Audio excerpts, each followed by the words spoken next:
Diqqət edin, İmam Sadiq əleyhissalam axırıncı hədisi deyim, inşallah söhbətimi yekunlaşdıram. Axırıncı hədisi deyim, İmam Sadiq əleyhissalamın yanına dəstə-dəstə insanlar gələrdi dövrdə, həmən dövrdə imamdan məsləhətlər alardılar.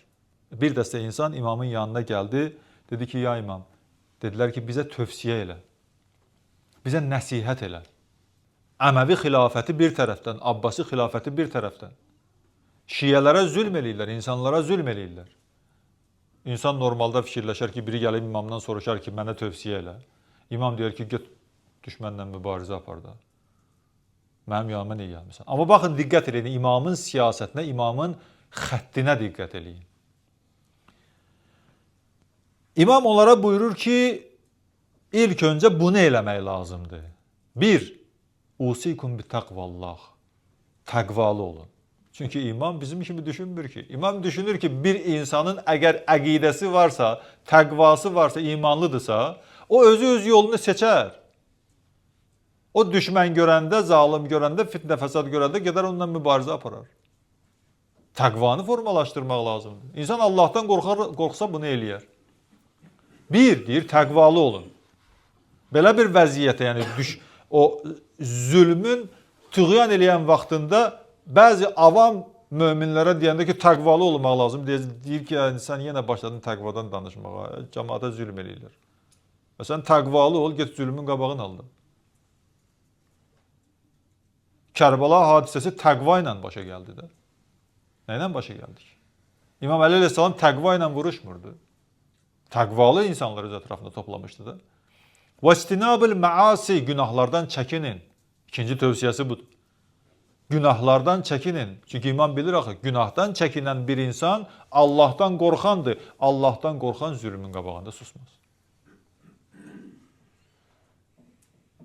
Bəzi avamlar deyərlər ki, sən mütləq bizə deyən ki, biz nə edək? Hansı işə görək? Kimə hansı sözü deyək, kimə hansı daş ataq? Bu cürlə ki, imamı diriyirlər. Üçüncüdür ki, وَأَدَاءِ الْأَمَانَ لِمَنْ اِتَمَنَكُمْ Əmanətə xəyanət etməyin. Əmanət bir çöp də ola bilər. Yəni Allah yanında əmanətin o qiymət baxımından dəyəri yoxdur. Bütün əmanətlər Allah yanında dəyərlidir. Bir çöp də ola bilər, 1 milyon da ola bilər. Hər ikisi əmanətdir. Tapşırıldısa gərək xəyanət eləməyəsən. İnsanın əqidəsi də əmanətdir, insanın imanı da əmanətdir. Əmanətə deyir, xəyanət eləməyin. Və husnus sahabə limən sahibtumuh. Hər kəslə ki, yoldaşlıq eləyirsiniz, dostluq eləyirsiniz, gözəl yoldaşlıq eləyin. Yoldaşlıqda, dostluqda möhkəm olun. Çünki imam bilir ki, əgər müsəlmanlar bir-biri ilə dostluq, yoldaşlıq eləsələr, bir birlik yaranar, bir vəhdət yaranar. Vəhdət yaranandan sonra da mübarizə aparmaq lazımdır da. Yoxsa o bunu qəbul eləmir, bu onu qəbul eləmir, o onu təkfir eləyir. Bu ona deyirsən, düz deyilsən, bu parçalanma yaranandan sonra daha nə olacaq ki? Kim kimin sözünə qulaq asacaq? Və ən təkunu lənə duatan samitin. Bir dənə bu hissəyə qulaq asın, söhbətimi bitirirəm. Axırda imam buyurur ki, bizə tərəf danışmadan çağırın. İmam buyurur ki, bizə tərəf danışmadan dəvət edin. Gələnlər soruşurlar, ya imam, yəbnə Rasulillah. Bəs bu, biz danışmadan sənə tərəf, sizə tərəf necə insanları dəvət edək? Gərək danışaq dəvət eləyək də. İmam buyurur ki, əməl. Əməl edin, insanlar sizin əməlinizi görsə, gələrlər. Əməl varsa, bəli, danışmaq da lazımdır. Yox, əməl yoxdursa danışmağa dəyməz. Bir insan əgər danışır, özü əməl etmirsə, ona tərəf heç kim getməz. İmam buyurur ki, tə'məlunə bimə əmərnakum. Sizə hər nə əmr ediriksə, sözümüzü gedib çatdırmaqdansa əməl edin ondan sonra.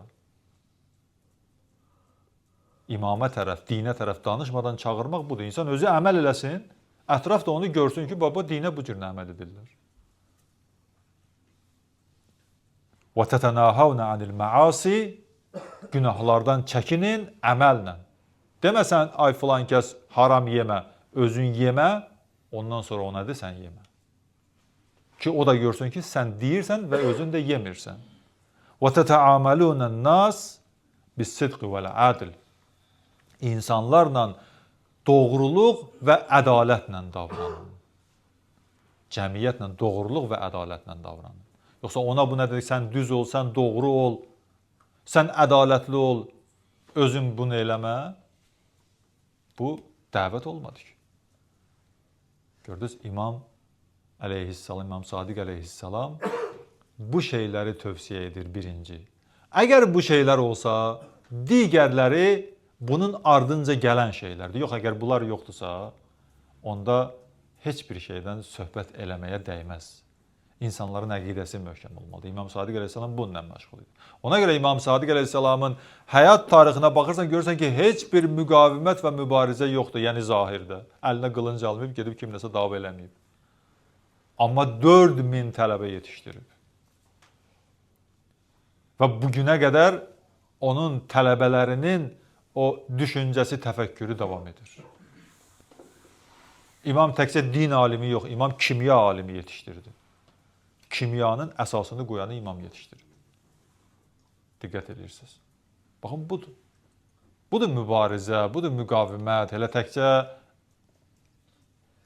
o güc formasında yox, elmi formada, düşüncə formasında, təfəkkür formasında. İnsanların birinci təfəkküründə, düşüncəsində formalaşdırma aparmaq lazımdır. Ondan sonra əgər düşüncə, təfəkkür formalaşandan sonra hər bir insan bilər hansı dövrdə mənim vəzifəm nədir? Bugün vəzifəm danışmaqdırsa, bilər ki, bəli, danışmaq lazımdır. Yox, bugün vəzifəm sakit durmaqdırsa, bilər ki, bəli, vəzifəm sakit durmaqdır. İmam Sadiq əleyhissalamın dövrü qısa olaraq bundan ibarət idi.